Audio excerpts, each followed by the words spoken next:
Mabibilis na balita po tayo. Bumagsak ang dalawang poste ng kuryente sa Barangay Highway Hill sa Mandaluyong kaninang umaga. Sumabit at nahila ng dumaang container van ng mga kable kaya bumagsak ang mga poste.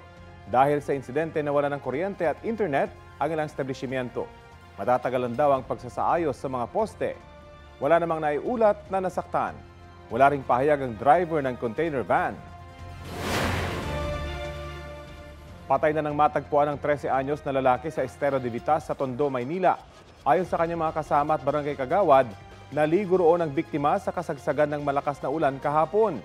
Gabi na nang makita ang kanyang katawan. Naging mahirap daw kasi ang paghahanap dahil madilim at malakas ang agos ng tubig sa Estero.